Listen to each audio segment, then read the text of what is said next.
Tunjangan DPR dengan nominal yang fantastis menuai hujan kritik masyarakat. Namun situasi semakin memanas karena jawaban DPR menghadapi kritik warga bukannya menenangkan, malah sebaliknya menimbulkan chaos di ruang publik. Lalu apa yang membuat DPR seakan bersikap anti kritik?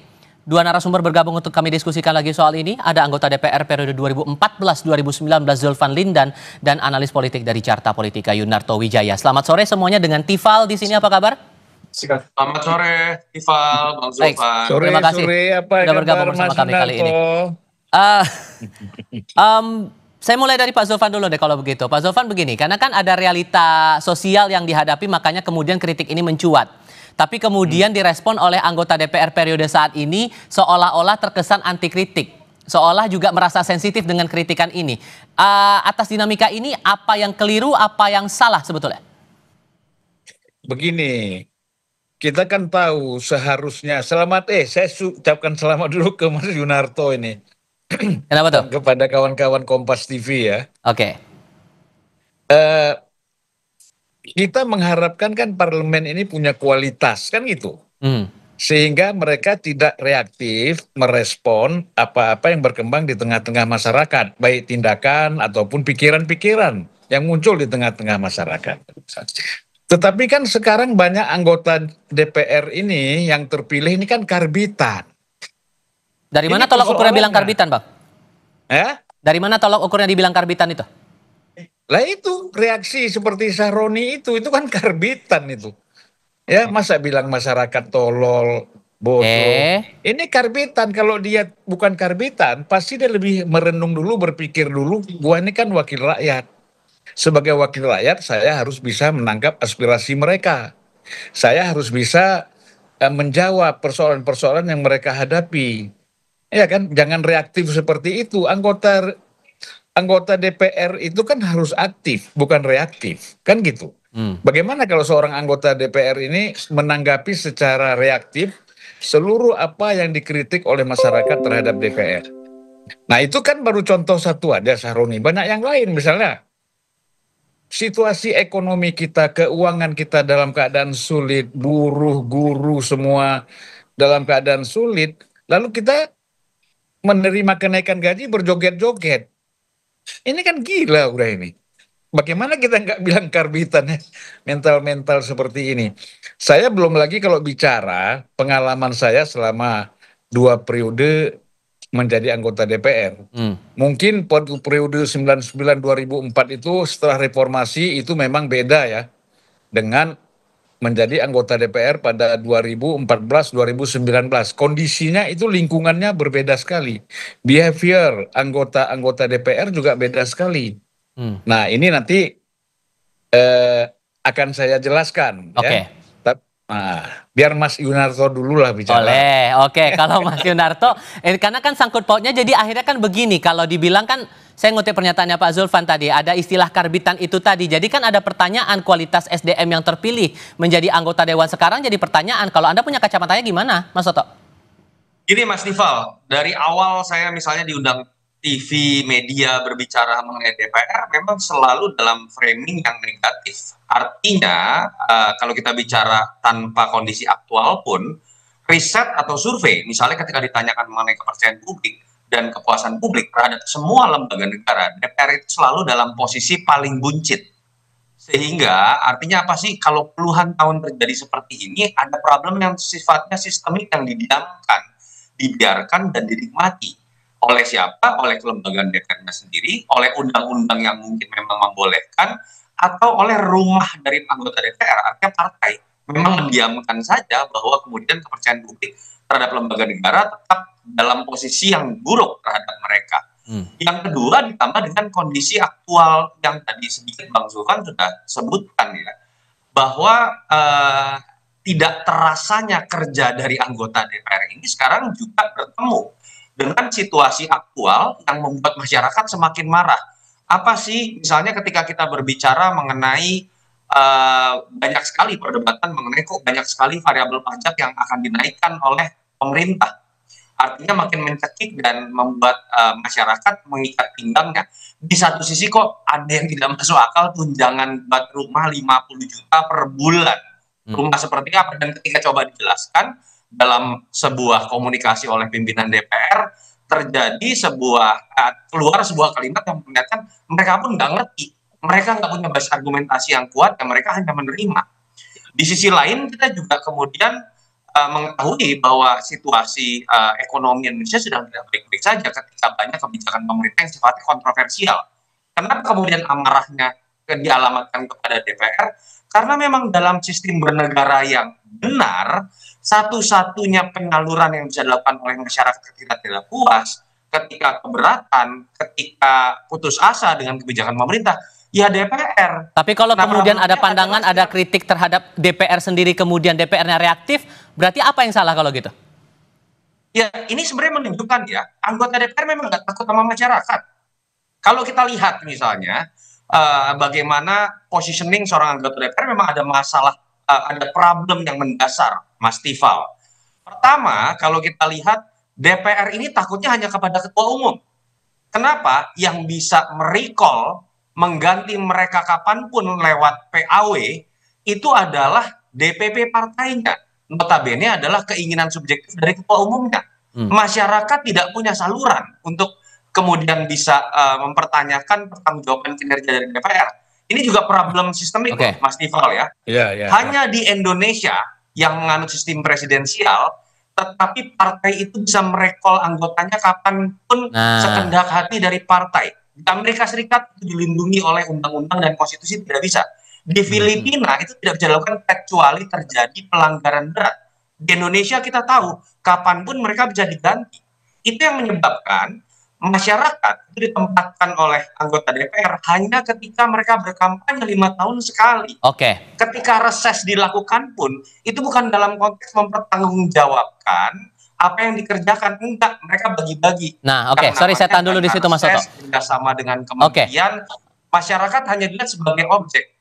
Dalam konteks itulah menurut saya memang selain kita harus memberikan penilaian dan kritik yang keras terhadap anggota-anggota DPR secara pribadi sesuai dengan kerjanya, tapi kita juga harus berani membongkar aturan dan sistem, termasuk kita kritik partai dengan bagaimana hal-hal yang sistemik seperti ini dibiarkan terlalu lama. Dengan fakta seperti itu, Pak Zuldan, muncullah semacam candaan di netizen, kalau perlu bikin KPI barulah untuk jadi anggota DPR harus lulus minimal S2 kemudian TOEFL 500. Perlu KPI khusus lagi nggak nih kalau melihat faktanya untuk sekarang aja sudah seperti ini? Halo? Ya, Pak Zulfan. Ya, itu apa yang kata Mas Toto tadi, itu sudah pernah kita bicarakan agar anggota DPR itu mengenai kinerja itu dinilai oleh konstituennya. Gitu loh. Supaya apa? Konstituen itu bisa mengusulkan kepada pimpinan DPR atau lembaga tertentu yang dibentuk untuk melakukan PAW anggota DPR yang tidak bekerja, bukan karena ketua umum. Ketua umum kadang-kadang nggak mau tahu dengan kondisi anggotanya, masuk nggak masuk, ya tidak, artinya nggak bisa memantau keseluruhan karena laporan-laporan itu kan harus rutin dari praksi, dari macam-macam gitu. Kadang-kadang laporan-laporan itu nggak sampai, atau kalau ketua umum memang happy dengan anggota itu walaupun nggak bekerja ya tetap ada dipertahankan. Nah, kalau gitu konkretnya menilai itu dari DPP harusnya dalam unsur penilaian yang kayak gimana, Bang, biar juga terbuka juga ke publik begitu. Nah, udahlah, kita kan tahu anggota DPR yang terpilih tidak pernah datang waktu kampanye pun tidak pernah datang. Apalagi waktu dia sudah terpilih tidak pernah juga datang ke konstituennya. Mana pernah ditegur. Jadi proses awalnya ini memang ketua umum partai, pimpinan partai, elit partai ini memang sudah nggak benar gitu di dalam melakukan rekrutmen dan menentukan calon-calon anggota DPR, like and dislike. Itu persoalannya, tidak lagi dilihat ini orang berkualitas atau tidak, mampu bekerja atau tidak. Itu tidak pernah. Banyak sekali lah, saya pengalaman misalnya ya, waktu itu kita jalan ke Brazil, tugas, ya kan, dari DPR. Itu anggota DPR yang ngomong-ngomong tolol itu ikut bersama saya. Acara kita kan 5 hari, dia 1 hari udah pulang.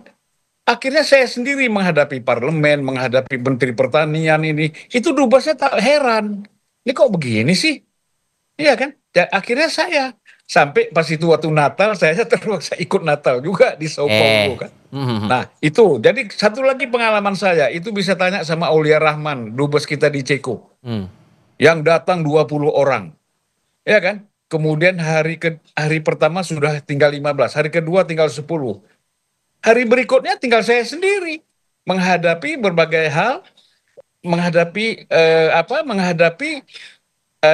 pemerintah kinerja partner kita di luar negeri. Itu Bang Aulia tanya itu. Dubes Brazil bisa ditanya dan dubes-dubes lain bisa ditanya. Rata-rata begitulah kualitas anggota DPR, kunjungan kerja itu hanya hadir 2-3 hari, padahal seminggu dananya sudah diambil seminggu, 3 hari udah pulang. Sehingga poinnya adalah kalau Anda memberikan 2 contoh itu, terutama untuk soal gaya komunikasi antara anggota ke rakyat itu, benang merahnya apa kalau gitu? Ya harusnya kan pertama, tadi Mas Toto bilang mereka dapat anggota uang, kita kan dapat uang. Saya rasakan itu ketika saya anggota DPR dapat misalnya waktu reses, kita ada kunjungan daerah, ya, mengunjungi konstituen, kita dapat 200 juta misalnya. Kita komunikasi dengan dia, apa kekurangnya bangun jembatan, bukan disimpan uang itu masuk rekening kita. Gitu loh. Nah ini kan banyak anggota DPR waktu dia berkomunikasi dengan masyarakat, dia harus menangkap aspirasi masyarakat. Mereka nggak datang ke konstituen. Kalaupun datang ke daerah itu, kongko-kongko aja di hotel-hotel. Nanti pasang spanduk. Nah, seolah-olah mereka sudah ketemu rakyat, ya kan? Dialog segala macam. Tapi nggak lakukan. Nah, ini kan bisa ditanya. Kalau saya misalnya, Julvan itu juga nggak kerja, tanya aja sama konstituen saya selama saya jadi anggota DPR. Datang nggak?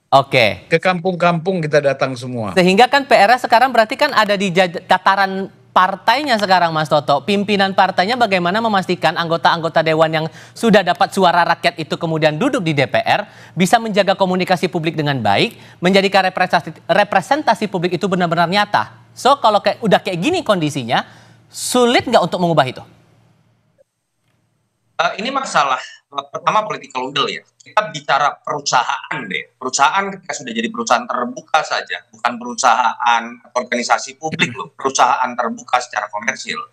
Dia harus melaporkan segala sesuatu dari operasional perusahaannya per 3 bulan atau per kuartal. Kenapa sih DPR nggak melakukan itu?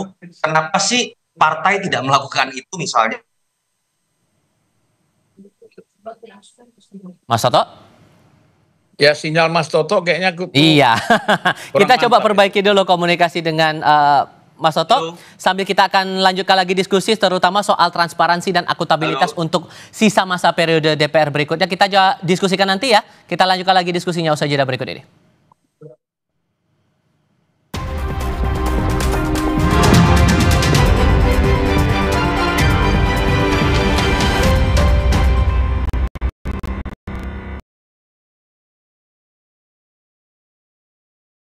Pas aku coba Le Mineral, seger banget, nggak bikin enak sama sekali. Benar, karena Le Mineral dari pegunungan terpilih. Setiap tetesnya melewati lapisan batuan alami, membuat airnya lebih sehat, lebih segar. Kayak ada manis-manisnya. Le Mineral. Umpan lambung apa umpan terobosan yang terbaik? Rido! Segar-segar, luwak white coffee. Luwak white coffee less sugar dulu. Wah. Luwak white coffee less sugar dibuat dengan susu rendah lemak, rendah gula, rendah kalori. Menangkan 5 tiket nonton langsung Piala Dunia. Kirim 5 bungkus kopi luwak apa saja. Foto dan upload ke sosial media tag Kopi Luwak Official. Buruan kirim, pemenang akan segera dipilih. Luwak white coffee, rendah gula, nyaman diminum. Happy banget jadi ayah. Momen si kecil nyaman bermain dan bebas bergerak selalu ditunggu. Karena pakai Baby Happy, popok anti ruam yang daya tampungnya 500 ml. Yuk pakai Baby Happy Body Fit Pants, popok anti ruam. Wingscare. Pas aku coba Le Mineral, seger banget, nggak bikin enak sama sekali. Benar, karena Le Mineral dari pegunungan terpilih. Setiap tetesnya melewati lapisan batuan alami, membuat airnya lebih sehat, lebih segar. Kayak ada manis-manisnya. Le Mineral. Untuk masa depan cemerlang generasi harapan bangsa yang sehat, cerdas, dan berkualitas, diperlukan kecukupan gizi yang baik. Dan melalui program makan bergizi gratis, Kadin sebagai mitra strategis pemerintah melalui Satgas MBG Kadin membangun 6 SPPG di Bekasi, Depok, Bandung, Cirebon, Tegal, dan Semarang. Diresmikan di bulan Agustus dalam rangka merayakan kemerdekaan RI oleh Kepala BGN dan disaksikan langsung oleh Ketua Umum Kadin. Yang terhormat, tentu saja yang saya cintai nih, Bapak Kasatgas MBG Kadin, Bapak Handoyo. Kolega saya yang sangat luar biasa kerjanya, siang malam mengerahkan segala macam sumber daya, Bapak Handoyo S. Mulyadi, Kasatgas MBG Gotong Royong Kadin, dan Eksekutif Chairman dari Temposcan Group. Pembangunan 6 SPPG ini seluruhnya dibiayai oleh Temposcan dengan desain dan standar mutu bangunan serta peralatan yang berkualitas. Berjuang bersama menciptakan generasi emas Indonesia, Temposcan 100% Indonesia.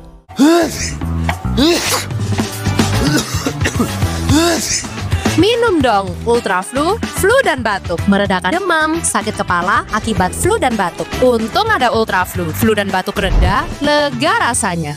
Pas aku coba Le Mineral, seger banget, nggak bikin enak sama sekali. Benar, karena Le Mineral dari pegunungan terpilih. Setiap tetesnya melewati lapisan batuan alami, membuat airnya lebih sehat, lebih segar. Kayak ada manis-manisnya. Le Mineral. Aduh. Ambeien, minum Ambeven. Sehari 3 kali 2 kapsul dari ekstrak alami membantu meringankan gejala Ambeien. Atasi Ambeien dengan Ambeven. Diproduksi oleh Medicon.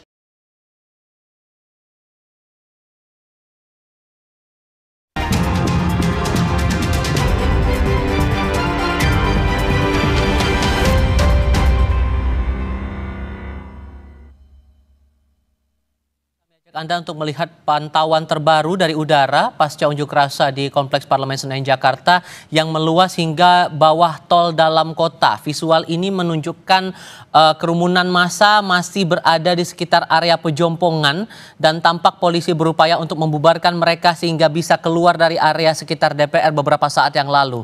Terlihat gas air mata juga masih dilontarkan untuk membubarkan para pengunjuk rasa dan hingga sore ini kericuhan masih terjadi di sekitar kawasan DPR MPR. Ini titik di kawasan pejompongan dan belum bisa diketahui akan berapa lama memakan waktu pembubaran terhadap massa ini. Di sebelah kiri layar Anda terlihat ini juga beririsan dengan jalur rel kereta dan sedikit banyaknya sudah terimbas juga terhadap perjalanan kereta komuter.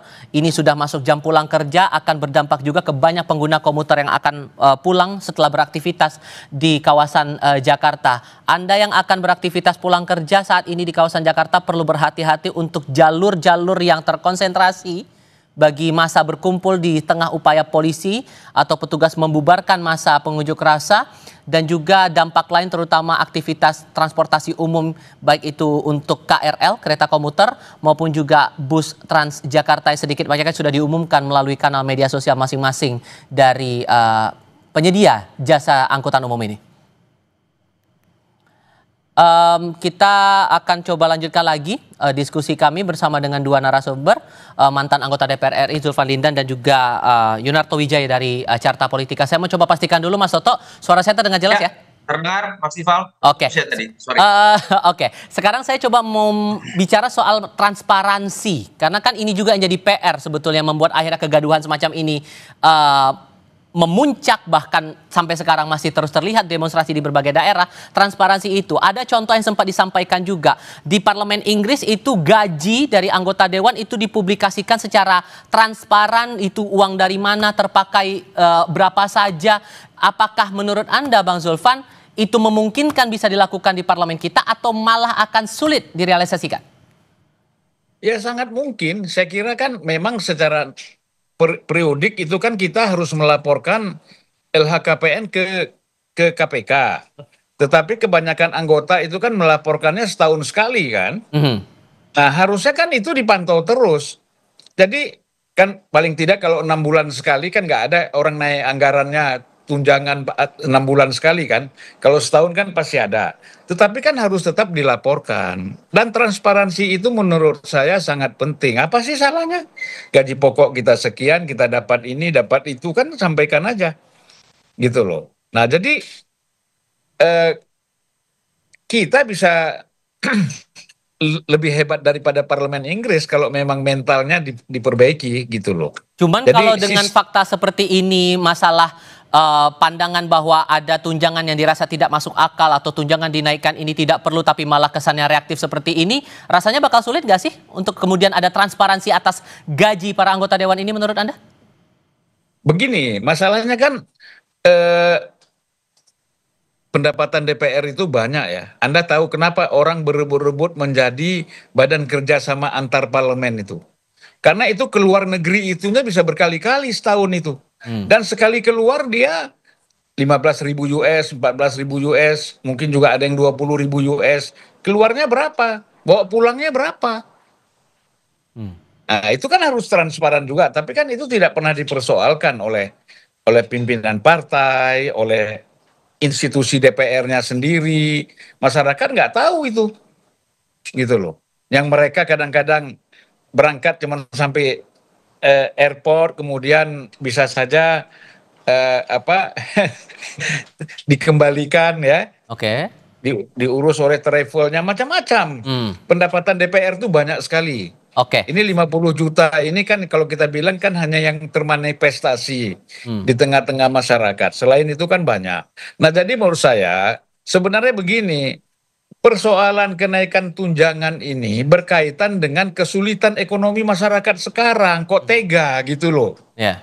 Kok tega sekali. Ya kan? Masyarakat dikenakan pajak, beras mahal, semua mahal. Terus BPJS-nya juga dipersoalkan, mau ditingkatkan. Tetapi ada anggota DPR yang harusnya kritis, mengkritisi apa-apa yang terjadi, yang dilakukan oleh eksekutif harus kan dikritisi, bukan mereka menikmati. Oke, kalau begitu Mas Toto, ini kan PR-nya kesadaran untuk transparan dan akuntabel atas gaji dan kinerja yang sudah dilakukan selama ini. Masih bisa berharap kita dengan transparansi itu bisa segera terwujud dengan realitas sekarang seperti ini? Mas Tifal, kalau memang niat, partai tinggal kemudian menginstruksikan setiap anggota DPR punya website pribadi yang diantaranya harus berisikan pertanggungjawaban kinerjanya, pertanggungjawaban ketika menggunakan dana reses. Hanya sedikit sekali anggota DPR yang memiliki website yang memiliki kualifikasi seperti itu. Yang terjadi katanya kan dunia digital. Kita tahu hampir semua DPR punya yang namanya akun sosial media, tapi sebagian di antara kita tahu pamer mobil mewah dan lain-lain lah, saya nggak usah sebut nama. Kalau itu diinstruksikan saja oleh DPP, saya pikir kan akhirnya masyarakat punya sebuah tools yang bisa kemudian mereka nilai, konstituen bisa punya tools untuk membuat mereka bisa menilai. Problemnya agak sulit kita berharap dari political will dari partai. Kelembagaan DPR sendiri kita tahu setiap tahunnya itu tidak pernah transparan seutuhnya, misalnya terhadap fungsi legislasi. Berapa banyak yang dari draft akademik, lalu kemudian risalah itu dibuka. Itu hampir tidak pernah memenuhi dari jumlah yang mereka sahkan. Termasuk kalau DPP kemudian misalnya bisa membuat laporan per 3 bulan, per kuartal layaknya perusahaan terbuka, bisa perlihatkan kan bagaimana kinerja anggota DPR dari hal yang paling kuantitatif deh. Absensi seperti apa.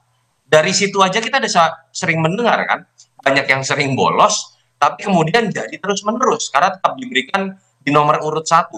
Memang ini berawal dari sebuah political will yang menurut saya memang belum kelihatan niatan serius dari DPP. Dan mau tidak mau dalam kondisi seperti ini, protes-protes dari masyarakat akan terus muncul, dan seperti yang kita lihat sekarang. Harus diingat loh, setahun 6 hari yang lalu, kita juga melihat DPR ini dikepung dalam konteks Indonesia darurat. Ketika kita tahu DPR ingin menggagalkan keputusan MK yang dianggap merupakan representasi suara rakyat terkait dengan pilkada, dan pada akhirnya menjadi gagal. Tapi kan kita tidak mau terus-menerus terjadi situasi seperti ini. Yang terakhir saya berharap sekali lah, Pak Prabowo ini kan niatannya katakanlah sangat besar untuk kemudian membuat negara ini maju. Pak Prabowo jangan menambah kerusakan carut-marut dari tidak bekerjanya DPR dengan Anda membangun koalisi sebesar-besarnya, bahkan kalau bisa semua partai masuk dalam koalisinya. Karena ketika itu terjadi, fungsi pengawasan mati, fungsi anggaran mati, fungsi legislasi itu juga hanya akan nurut kepada apa yang diinginkan oleh pemerintah. Padahal dalam sistem presidensial, publik itu memilih 2 kali, memilih eksekutif atau presiden dan memilih legislatif supaya mereka berantem tanda kutip secara tata negara, sehingga ketika ada kebijakan yang dianggap tidak representatif, DPR bisa berfungsi. Ketika Pak Prabowo ingin merangkul semuanya menjadi bagian dari pemerintahannya dengan diberi kursi menteri, pada titik inilah kita melihat DPR akhirnya menjadi hanya datang, diam, dan duduk. Satu pertanyaan terakhir untuk masing-masing. Karena kalau kembali lagi ke kontroversi cara jawab DPR hadapi kritik rakyat ini, kalau menurut Anda Pak Zulfan, perlukah ada semacam, ini tiba-tiba terpikir aja sih, karena kan ada beda jawaban yang dikeluarkan antara pimpinan dengan anggota kemarin itu. Dibilang penjelasan rincian tunjangan datang dari pimpinan, sementara anggota tidak tahu soal rincian tunjangan itu. Menurut Anda perlu nggak sih ada protokoler khusus, entah itu juru bicara khusus menjelaskan masalah soal tunjangan atau hal-hal fasilitas yang diberikan semacam ini? Karena ini kan sensitif juga isunya. Kembali lagi itu soal transparansi, ya kita kan kalau gitu saling salah menyalahkan. Itu kan semua pimpinan DPR kan mengkomunikasikan kepada praksi. Mereka sudah tahu lah, nggak mungkin mendadak tiba-tiba ada seperti itu. Semuanya sudah diinformasikan kepada anggota. Mana ada sistem administrasi kita tiba-tiba gitu kan nggak ada. Jadi begini Mas Toto ya. Saya berapa kali sebagai anggota DPR, saya berbeda dengan Pak Surya Paloh, dan saya berdebat sama dia. Ketika waktu itu mau bikin holding Pertamina, saya bilang saya tidak setuju. Bagaimana Pertamina jadi holding sementara PGN, perusahaan gas itu keuntungannya lebih besar. Baik. Nah, dia mungkin ditelepon nggak tahu saya oleh menteri atau oleh presiden, saya disuruh gini. Nggak bisa, saya bilang, saya lawan. Kalau abang pun menentang, saya lawan. Nggak ada urusan, saya bilang, mau PAW. Saya tegaskan gitu sama Pak Surya. Akhirnya dia bilang, ya udah, aku setuju dengan pikiran kau.